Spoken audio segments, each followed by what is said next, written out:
Hola, buenos días a todos. Me toca presentar la siguiente mesa, que es el marco jurídico de arrendamientos urbanos. Contamos con un representante del despacho Cuatro Casas, Miquel Martí, y con Óscar de Santiago de Garrigues. Me estaban comentando ahora que lo que no van a hacer es hacer como una exposición formal, ninguno de los dos, sino que van a ir comentando los artículos. Es verdad que el tema es un tema muy relevante. Sabéis que últimamente en la ABCE hemos ido tratando este tema en reuniones de nuestra asociación y públicamente.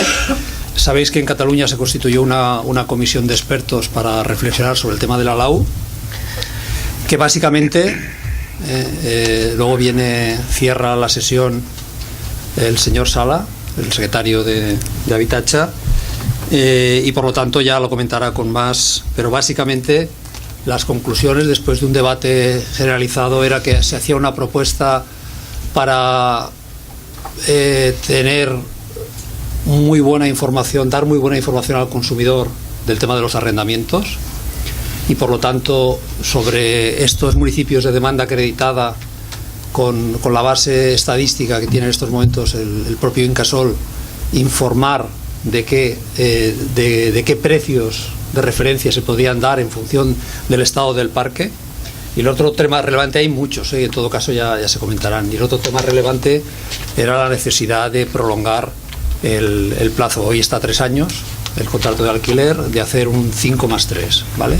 Había muchas propuestas encima de la mesa, de indefinidos, muchas más, pero al final las conclusiones generales que puso en un documento la Generalitat después de las 7 u 8 sesiones que hicimos de la mesa fueron estas. Sabéis, hace poco hicimos una sesión aquí con el Ayuntamiento de Barcelona. Sabéis que está en el debate. El Ayuntamiento de Barcelona propone ir más allá, ¿no? Y el otro día lo estuvieron explicando aquí. Y aparte de fijar estos precios de referencia del alquiler, utilizando una palabra que yo, vais a perdonar, pero no lo he oído hablar, hablaban de ir a un encuadramiento de precios, ¿no? El encuadramiento de precios era a topar los precios de alquiler en algunos barrios determinados. Yo creo que sabemos que hoy por hoy el Ayuntamiento de Barcelona, la Generalitat, no tienen competencias, son competencias exclusivas del Estado para muchas cosas. Ya en todo caso nos aclararéis hasta dónde pueden llegar estas competencias. Y yo creo que el debate está servido y espero que nos ayudéis un poco a arrojar algunas luces. Gracias. Buenos días. En primer lugar, gracias a la ABCE por invitarnos a esta sesión, que, como decía Francisco, pues es una sesión muy importante en cuanto al tema de la LAU. Es una materia que crea mucha expectativa, y siempre que hay alguna modificación o regulación, pues crea muchas expectativas y muchos comentarios. Pero es verdad que en la regulación que se está planteando por parte de la Generalitat de Cataluña, y dado que nosotros tenemos que hablar desde un punto de vista más jurídico y de su regulación futura, en el caso de que se llegue a aprobar alguna norma en ese sentido, el primer punto que con Óscar estábamos comentando, y creo que vale la pena que como punto de partida lo pongamos encima de la mesa, y que ahora Francisco lo estaba apuntando, es la competencia, ¿no? La competencia normativa que puede tener la Generalitat para regular los arrendamientos urbanos en Cataluña. Es verdad que la Generalitat, en desarrollo de sus competencias que le atribuye la Constitución y el Estatuto, pues puede regular diferentes materias en el ámbito de la vivienda. Incluso ir un poquito más allá. En materia civil pues tenemos normativa que permite el Estatuto su desarrollo.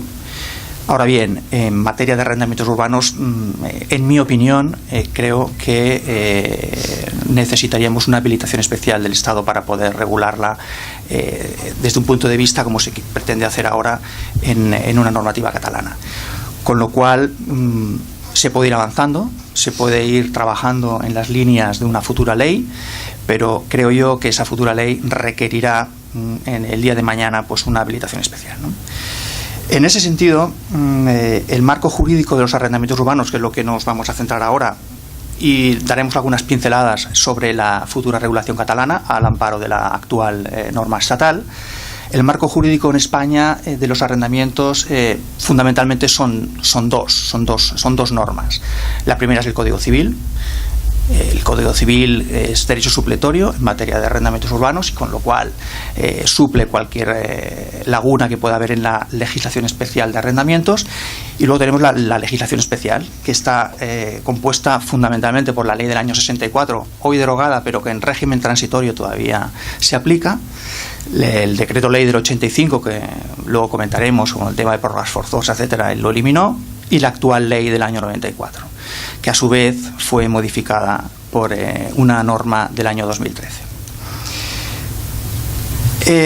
La actual ley de arrendamientos urbanos en España, en materia de duración, ha ido pasando diferentes vicisitudes en cuanto a la normativa. Y hoy por hoy tenemos una norma que establece un plazo determinado en el tiempo, acotado, y con unas características determinadas. Esto viene en colación a que el Código Civil, lógicamente, establece en su artículo 1542 el principio general de que todo arrendamiento tiene que tener un tiempo determinado.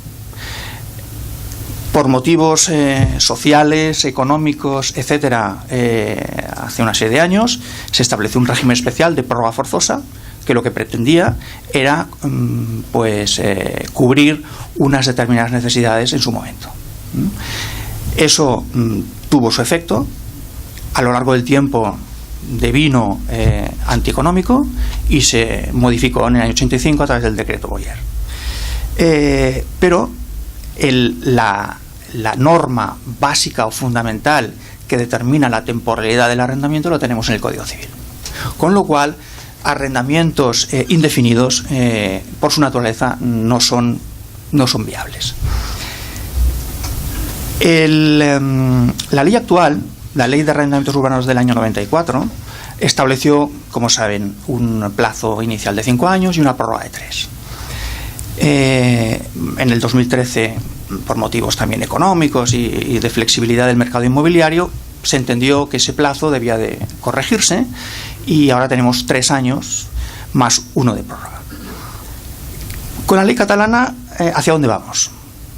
Con la ley catalana, un poco en la línea de lo que apuntaba la señora Silvia Grau, de una cierta protección de los usuarios y de dar una estabilidad al régimen de vivienda, vamos a una línea de un contrato temporal, que se está planteando un contrato de 5 años más 3, que esa prórroga de 3, no nos queda muy claro si esa prórroga de 3 años es una prórroga que que está en manos del arrendatario, del propietario, en fin.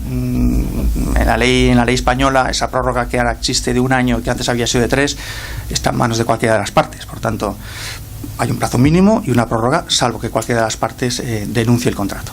En la ley catalana no nos acaba de quedar claro ese juego de esa prórroga, pero bueno, todo apunta, me da la sensación a mí, y con Óscar lo hablábamos, que probablemente esté en manos del arrendatario, ¿no? Dicho eso, sobre ese modelo de contrato temporal, pues yo en mi opinión, me parece muy razonable. Yo creo que un arrendamiento de 3 años, como tenemos ahora en la ley estatal, me parece excesivamente corto. Y yo creo que no da estabilidad y no creo que favorezca a nadie, ni arrendatarios ni tan siquiera a propietarios, que los propietarios al final lo que quieren, el que pone algo un activo en el mercado de alquiler de vivienda, lo que quiere es una cierta estabilidad, un buen arrendamiento, que se vaya cumpliendo los hitos, que se vaya pagando la renta y sacarle una rentabilidad. 3 años es una situación, en mi modesta opinión, precaria, y en cuanto a que el plazo es relativamente corto. Por tanto, volver al sistema de 5 más 1 o 5 más 3 me parece bien. Me parece un sistema bastante razonable. Ahora bien, junto a este modelo hay otro que la ley catalana parece que quiere impulsar y que quiere darle carta de naturaleza e incluso pues primarlo frente al de temporal de 5+3, que es el que se denomina el contrato estable en el tiempo, ¿no? Ese contrato estable en el tiempo, ahí es donde podemos tener más problemáticas. ¿Por qué? Porque vamos otra vez en línea de, en mi opinión, y lo cierto es que la regulación que tenemos ahora, o los parámetros o principios que la Generalitat ha estado trabajando, no acaban de dejarlo excesivamente claro, pero sí que vamos en la línea de un contrato cuasi indefinido, ¿no? Dado que es un contrato que en el tiempo se va prolongando y que se puede poner fin en un plazo de 15, 25 años, pero tampoco sabemos exactamente quién puede ponerle fin, ¿no? a ese arrendamiento, ¿no? Claro, Miguel, tal como está diseñado, como vemos a priori ese contrato, parece que existen dos ventanas para que el arrendatario pueda desistir, unas a los 15 y otras a los 25, ¿no? Pero andando, si me permites, Miguel, en ese tema del concepto dels arrendaments estables en el temps, ¿no? Pensemos que pasamos en 2013 se modificó la LAU del 94 y pasamos a 3 años.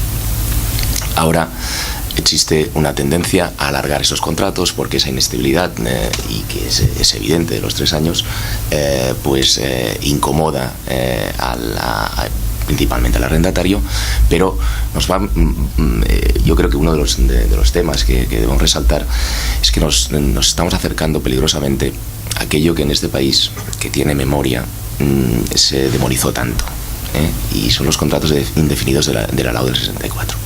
O sea, entre otras cosas, entre otras muchas cosas, pero si el mercado del alquiler no ha funcionado bien en este país, entre otras cosas ha sido porque coyunturalmente se pretendió en el año 64 legislar dando carta prácticamente de perpetuidad a los contratos, y además sin posibilidad de incrementar la renta o en unas situaciones muy tasadas, ¿no? Entonces, si ahora por cuestiones de necesidad, en el 2013 por cuestiones de necesidad se consideró que se tenían que acortar a 3 años, ahora por cuestiones de necesidad se considera que se tienen que alargar lo más posible, entrando quizás hasta en problemas que la propia jurisprudencia ha determinado que no pueden ser los contratos por naturaleza, los de arrendamiento, permanentes en el tiempo, ¿no? Y si eso es así, yo creo que nos podemos quebrar el principio básico, y es que el contrato de arrendamiento no puede estar ligado al momento en que se celebra. El alquiler tiene que estar ligado a la renta. Si ese principio lo quebramos, si el alquiler está ligado al momento, a que el arrendatario se beneficie del momento, o se beneficie o perjudique por el momento en que se está haciendo, es que el legislador algo no está haciendo bien. Y ese principio yo creo que es el que tiene que regir en todo momento cualquier normativa que se haga sobre la materia. Porque entonces simplemente ahora en este entorno, en este entorno donde ahora Miguel lo iniciará y después lo podemos debatir, pero en este entorno donde además se van a indexar o a capar de algún modo las rentas, si esa combinación es peligrosísima, capar las rentas más un contrato estable en el tiempo, un supuesto contrato estable en el tiempo, esos arrendatarios se pueden encontrar ante una situación ventajosa, pero que nada tiene que ver con la renta, tiene que ver con el momento en que han accedido a ese arrendamiento, ¿no? Y yo creo que para mí ese es el principio que en ningún momento se puede quebrar, porque si lo quebramos entramos en una situación verdaderamente peligrosa. Sí, es un equilibrio complicado, ¿no? Es un equilibrio complicado que un arrendamiento estable en el tiempo, llámese indefinido, etcétera, puede provocar eso, ¿no? Que el mercado inmobiliario, la evolución del mercado inmobiliario, es fluctuante y puede llevarnos a situaciones en las que, si no se establece un criterio claro y objetivo de cómo se va regularizando la contraprestación económica, nos podemos encontrar otra vez en una situación de arrendamientos que van degradando el mercado inmobiliario, ¿no? Bien, eso es un tema que es un tema relevante, es un tema que ya se acabará de discutir y se acabará de perfilar, y me imagino que la Generalitat, pues con las diferentes asociaciones, pues acabará de definir qué tipo de contrato y qué condiciones y en qué condiciones se debería de aprobar, ¿no? Como decía Óscar, me voy a permitir solo apuntar 4 o 5 temas. No voy a hacer un repaso de la ley, porque yo creo que tampoco es el momento, y además me imagino que tampoco ni tenemos tiempo ni creo que valga la pena. Pero sí me permito apuntar 4 o 5 puntos de la ley actual vigente en España y su propuesta de regulación en la ley catalana. Por ejemplo, es el desistimiento del arrendatario. Actualmente el desistimiento en la ley española es libre transcurridos 6 meses, con lo cual todo arrendatario, una vez transcurridos 6 meses, de los primeros 6 meses de su contrato, puede desistir en cualquier momento, sin ninguna causa, con un preaviso de 30 días y en principio sin ningún tipo de penalización, salvo que se haya pactado en el contrato expresamente. La propuesta catalana va un poco en esa línea. No establece ningún plazo mínimo, por tanto se puede desistir del arrendamiento en cualquier momento, desde el minuto 1, con un preaviso de 3 meses. Y en el contrato estable en el tiempo, es decir, en aquel que tiene carácter indefinido, puede pactarse una penalización equivalente a 3 meses de renta, con lo cual va un poco en la línea de la normativa española. En materia de subrogaciones, en la ley estatal tenemos la subrogación por causas de crisis matrimonial, subrogación en caso de desistimiento del contrato por parte del arrendatario o subrogación por causa de muerte. La propuesta de la ley catalana las unifica todas las engloba en un mismo supuesto, y permite esa subrogación al cónyuge, descendientes, ascendientes y familiares hasta el 3er grado, y requiere exclusivamente una convivencia de 1 año, a diferencia de la estatal, que requiere, salvo el cónyuge, requiere una convivencia de 2 años, una convivencia previa para tener derecho a subrogarse. En los contratos estables en el tiempo, esa subrogación comporta, según la ley catalana, comporta que el contrato se convierta en un contrato de 5+3. Por tanto, en el caso de que haya una subrogación en un contrato estable en el tiempo, automáticamente cambiaría su régimen y pasaría a ser un contrato temporal de 5 años más 3. En cuanto al subarriendo, aquí sí la ley catalana intenta abrir un poco abrir la mano y permitir supuestos de subarriendos parciales, etcétera, que pueden tener, si están bien regulados, no debiera de presentar problema, pero sí en la realidad nos ha demostrado que los subarriendos de habitaciones, etcétera, crean problemática, ¿no? Crean problemática en los vecinos, crean problemática en las comunidades de propietarios, etcétera. El subarriendo en la ley estatal está prohibido, salvo el parcial y siempre con consentimiento del propietario. En la ley catalana se permite el subarriendo total y parcial, sin consentimiento del propietario. En el arrendamiento temporal el máximo son 9 meses. Y en el arrendamiento estable en el tiempo el máximo del subarriendo sería de 5 años. Con lo cual este es un tema que habremos de ver y cómo evoluciona, porque sí puede crear problemática, ¿no? Los subarriendos, cuando se convierten en viviendas de uso turístico, o se le quiere dar otra finalidad que la mera de vivienda de una persona que necesite temporalmente residir en una determinada población, etcétera, ¿no? y que por motivos X le puede interesar arrendar una habitación dentro de una vivienda. Ahí, Miguel, si me permites, la jurisprudencia está llena en una primera época donde se permitía por parte de la aula el subarrendamiento parcial. Era un germen absolutamente de problemas, porque es evidente que los tempos, las necesidades de quien ocupa parcialmente una vivienda no tiene nada que ver con aquel que tiene como finalidad la vivienda habitual, ¿no? Como consecuencia de eso, la legislación lo que trató era de prohibir, para no generar ese germen o para eliminar ese germen de conflictividad, lo que sería el subarriendo parcial.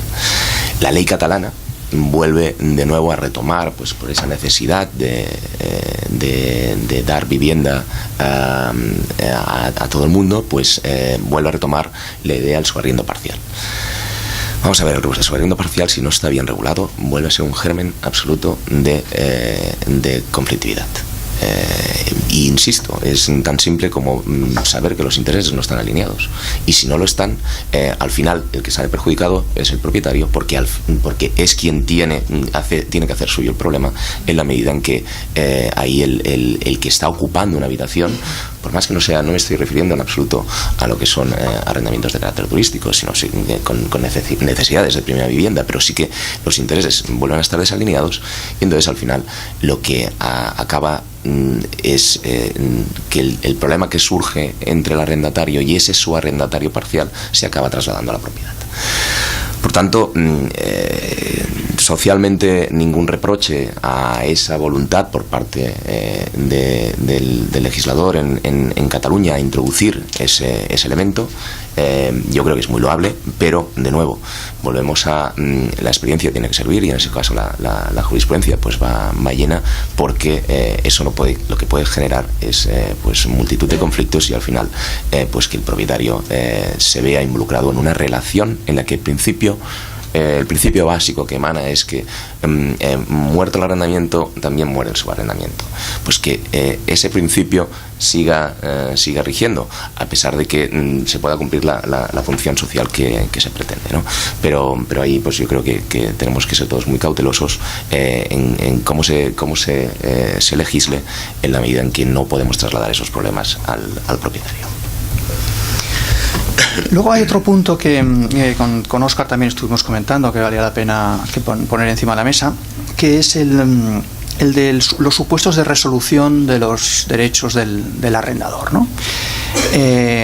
Actualmente en la LAU estatal rige el principio de la inscripción del arrendamiento de vivienda para que esté protegido durante todo el plazo pactado. Es verdad que la ley es clara en ese sentido. En mi experiencia, prácticamente nadie inscribe los arrendamientos de vivienda, con lo cual es una norma que yo creo que está no vacía de contenido, pero casi, porque ahí está, pero la realidad práctica se ha impuesto y nadie los inscribe, ¿no? Esta modificación y esta necesidad de inscribir con las consecuencias de la extinción, etcétera, pues viene de la ley del año 2013, la reforma de la LAU del año 2013, probablemente en una coyuntura económica de crisis económica y de daciones en pago y de auténticas paquetes de viviendas que se quedaban en las entidades financieras, etcétera, y para intentar limpiar todo aquello que pudieran haber arrendamientos fraudulentos, etcétera, pues se optó por una fórmula de lo no inscrito no existe, y lo no inscrito pues se extingue, ¿no? Pero ahí ha quedado, y lo cierto es que la práctica es que nadie lo inscribe, ¿no? Pero en cualquier caso tenemos esa norma. Esa norma, la ley catalana también la recoge, también se inspira en ella y de alguna manera la matiza, ¿no? Actualmente el artículo de la ley estatal, que es el artículo 13, prevé una serie de supuestos de resolución del derecho del propietario. Uno de ellos es la ejecución de la hipoteca, y la consecuencia es que si el arrendamiento no está inscrito o está inscrito con posterioridad, pues el arrendamiento se extingue. A día de hoy se extingue. Es verdad que hay todavía contratos vigentes antes de la reforma del 2013 que mantendría el plazo mínimo de 5 años. Esos 5 años quedarían protegidos, pero los posteriores se extinguirían. En la propuesta de ley catalana, la extinción por causa de resolución del derecho del arrendador, como podría ser la ejecución de hipoteca, no extingue el arrendamiento. En los temporales de 5+3 los mantiene. Sí que no tendría ningún efecto, y en los estables en el tiempo lo que parece que propone es que se convirtieran en 5+3, con lo cual el arrendatario vería reducida su expectativa de arriendo a 5 años más 3.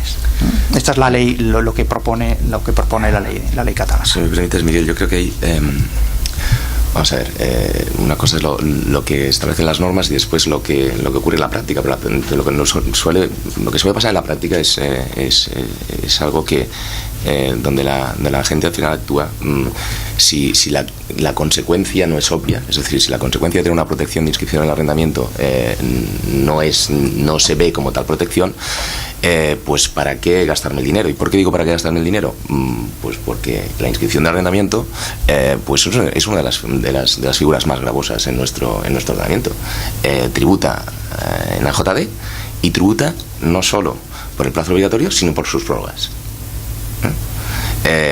Ya no quiero pensar en este caso, en el caso de los arrendamientos estables en el temps, entonces ya, si estamos hablando de arrendamientos perpetuos y tenemos que tributar en AJD, pues desde luego pocos arrendamientos veremos inscritos, ¿no? Cuando la norma lo que está pensando es en proteger al arrendatario en casos de ejecución, que yo pongo en duda esa bondad en la medida en que la jurisprudencia era clarísima en eso. Es decir, la ejecución hipotecaria para casos donde esté ocupada con un arrendamiento para vivienda habitual protegía al arrendatario. Y por tanto, esa obligatoriedad de inscribir para estar protegido, yo creo que está perjudicando al arrendatario. Pero bueno, la técnica de legislación en este país, que es, pues como os debe constar, pues es en ocasiones regular, lo que hace es tratar de proteger al arrendatario, se alargan los plazos, pero no se cambia la norma fiscal, porque esa es la recaudatoria. Entonces, el AJD sigue rigiendo para la inscripción de los arrendamientos. Y insisto, no por el plazo obligatorio, sino en el caso que estén previstas las prórrogas, también por sus prórrogas. Volvemos a lo mismo. Si pretendemos proteger al arrendatario, o bien le damos todas las herramientas para eso y no lo hacemos más gravoso, estableciendo normas que ya protegían al arrendatario y ahora encima gravándolo con la inscripción, ¿no? Efectivamente. Tiene que ir eso acompasado siempre con normas fiscales, ¿no?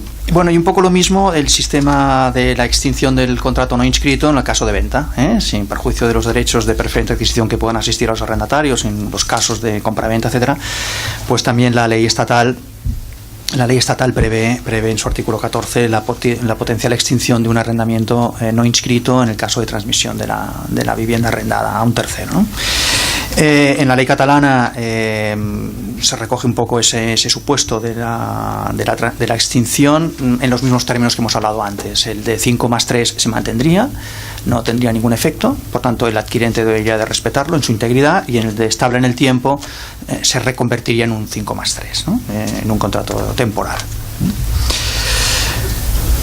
El otro punto que también queríamos comentar con Óscar era el tema de la renta y de la revisión, entre otras cosas porque aquí sí que hay un tema relevante, que ya lo apuntaba antes la señora Silvia Grau en relación al tema de los índices, etcétera.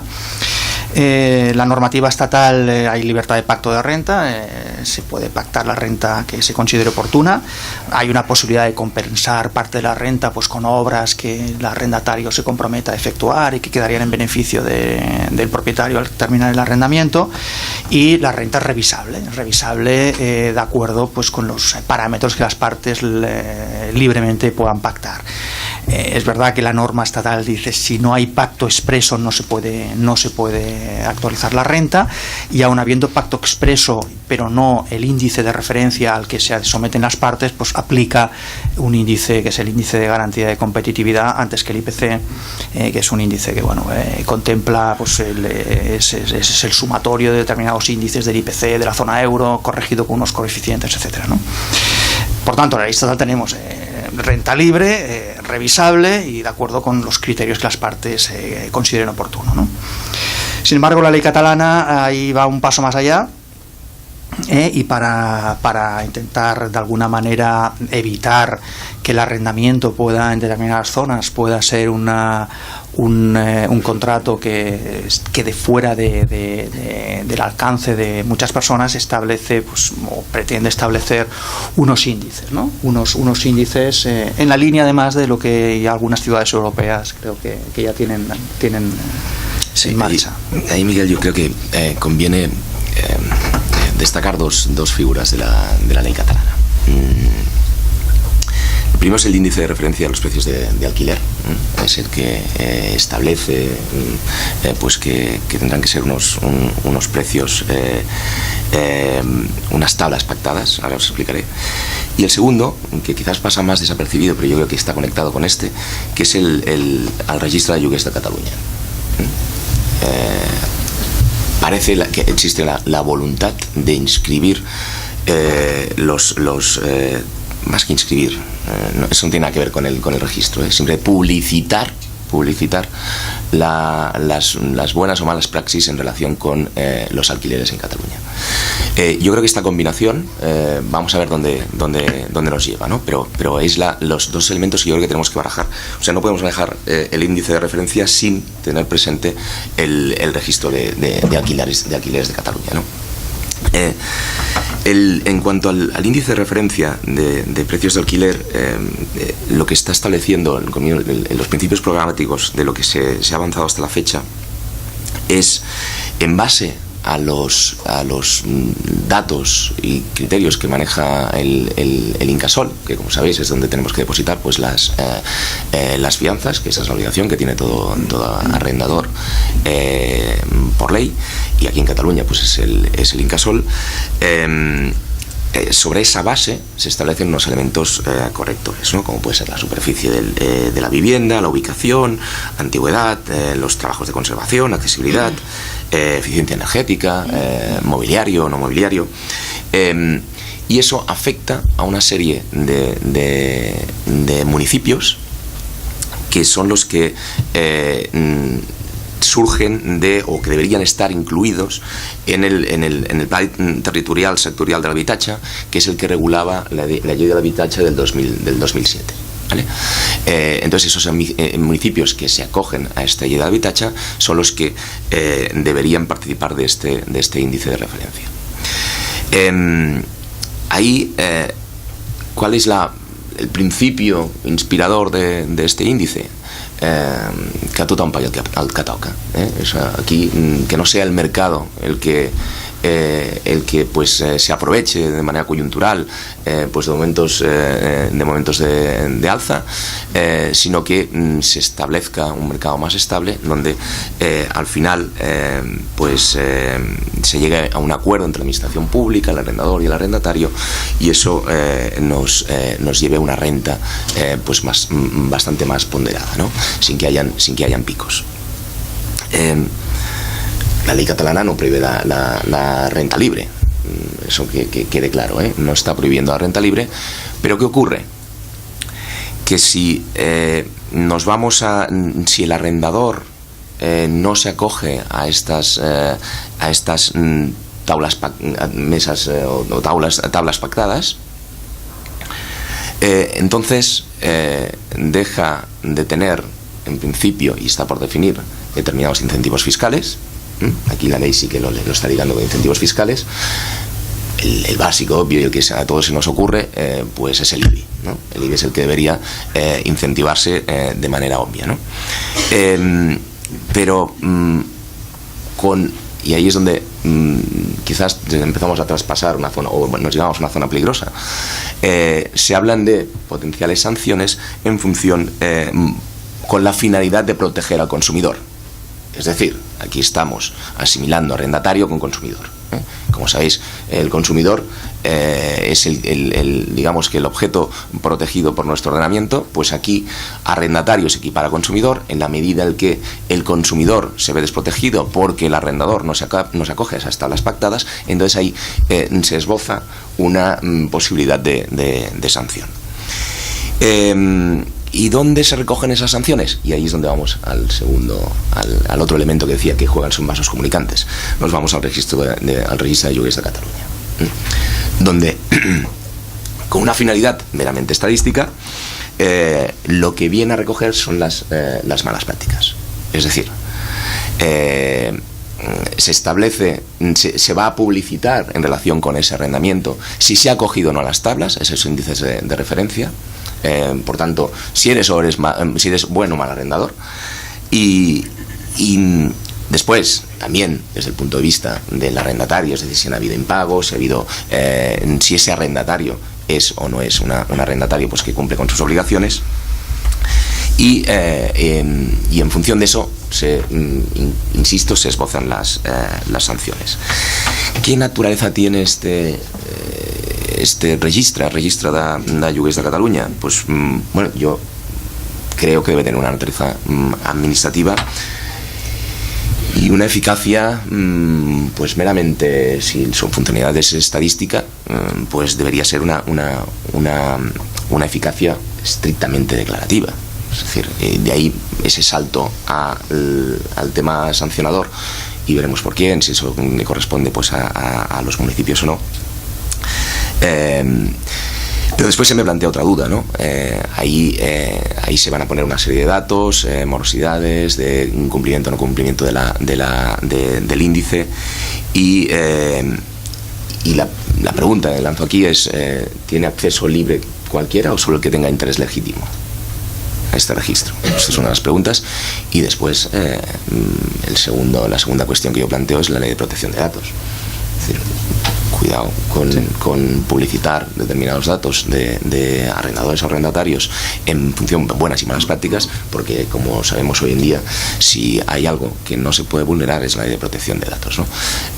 Por tanto, yo creo que eso hay que perfilarlo muy bien, y por eso os digo que son dos temas que van muy conectados, porque el índice sin publicidad yo creo que casa mal, pero esa publicidad se tiene que esmerar muy bien y saber hasta dónde llega, y el régimen sancionador que hay detrás, para saber bien dónde estamos. Hoy yo creo que vamos, yo os planteo más las dudas por lo que se está hablando en las mesas, porque ciertamente aquí, si al legislador se le va la mano, pues podemos entrar en debates ya o en situaciones bastante más complejas. Sí, ya habíamos finalizado. En definitiva, este era el último punto que queríamos tocar. Yo coincido totalmente con Óscar. Yo creo que el registro de alquileres en Cataluña pues me parece una propuesta realmente interesante. De hecho, puede publicitarse información que puede ser muy relevante para todos, propietarios, arrendatarios, etcétera. Ahora, lo que hay que ver es qué es lo que se va a inscribir ahí, de qué manera y cómo se protege, ¿no? Eso es importante. Hay una ley de protección de datos importante que podría constituir hasta delito, pues según qué tipo de información pueda colgarse en un registro público. Por último, un apunte. La ley catalana también va en la línea en cuanto a resolución de conflictos, primar el arbitraje más que la jurisdicción ordinaria. No me parece mal. El arbitraje puede ser un mecanismo rápido, ágil, eficaz para resolver según qué tipo de conflictos. Hay que ver un poco cómo se desarrolla esa propuesta, dado que el arbitraje pues puede tener costes asociados que la jurisdicción pues no lo tiene. En fin, en principio apunta ahí a incentivar estos mecanismos de mediación y de arbitraje. Creo que es una buena opción, pero habríamos de ver un poco su desarrollo normativo, a ver en qué se traduce. Dos preguntas. Una cosa, Paco.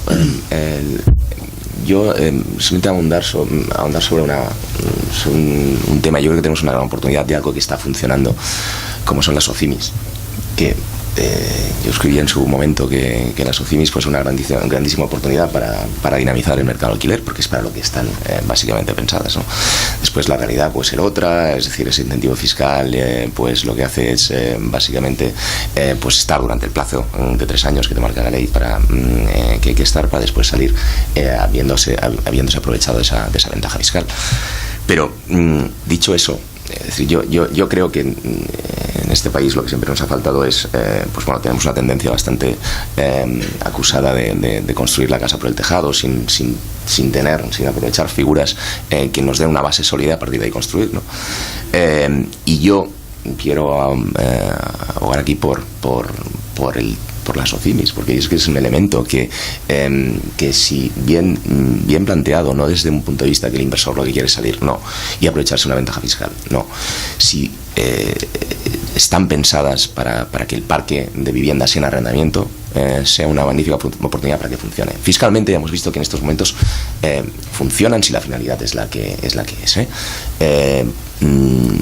Vemos nacer, y nosotros en nuestros respectivos despachos no paramos de constituir socimis. Aprovechemos esa oportunidad para que realmente eso sea un elemento que dé solidez al mercado del alquiler. Así es lo que ese es el mercado que se ha consolidado en Estados Unidos a través de los REITs, que son las socimis americanas, del que parte nuestra legislación básicamente, y lo que permite es el largo plazo, la estabilidad y yo creo que además con todo el incentivo fiscal. Yo creo por tanto que desde aquí abogar porque las socimis sean un elemento dinamizador del mercado alquiler. No, dos preguntas muy rápidas. Es verdad que en este debate ha aparecido el tema de la legislación comparada. Hemos empezado a comparar el modelo alemán, el modelo francés. ¿Veis directivas europeas a medio plazo aterrizando sobre la armonización de los mercados de las viviendas en alquiler? Una. Dos, ¿qué papel pensáis que va a jugar o que puede jugar la ley de las grandes ciudades? Que también se está hablando estos días que hay muchas de estas cosas que podrían caber en esa vía, ¿no? De dar autonomía a los ayuntamientos de las grandes ciudades para introducir todas estas medidas de poder controlar precios en algunos barrios y demás. Le dejaré la palabra a Óscar, pero sí que efectivamente yo creo que vamos en esa línea. Vamos en esa línea. Yo creo que hasta cierto punto es natural. No debe ser una cosa general, no debe imponerse de forma general, sino que se tiene que acometer problemáticas específicas de determinados sectores o de determinados lugares. Yo creo que vamos en esa línea y no me parece que sea una mala oportunidad el regular en determinadas zonas determinados índices, etcétera, siempre y cuando se haga con criterio. Y eso, un poco en la línea de lo que apuntaba Óscar, no provoque una parálisis del mercado, y que cree miedos y cree falsas expectativas, etcétera. Si se hace bien, yo creo que puede funcionar. Y yo creo que en directivas europeas, pues probablemente haya alguna que pueda en un futuro no muy lejano regular este tema. Temo la armonización europea. ¿Perdón? La temo. Vamos, la armonización europea en este sentido. La temo más que una pedrada. Porque el mercado del alquiler es un mercado muy, muy local. ¿Qué tiene que ver Barcelona o Madrid con el resto? Prácticamente nada. ¿Cuál es la problemática del alquiler en Lleida? Y te pongo Lleida como... pues probablemente cuando se lee la prensa y lo que se lee que está pasando en Barcelona y lo lee un tipo de Lleida, decir, hostia, aquesta Barcelona està una mica fotuts, ¿sabes? Pero, por tanto, si además nos metemos en un componente a nivel europeo, chicos, se pueden dar los parámetros básicos, sobre todo en cómo se tienen que armonizar las rentas en cuanto a índices, pero de manera muy leve, indicadores, y la Unión Europea no suele ser leve cuando trata de armonizar.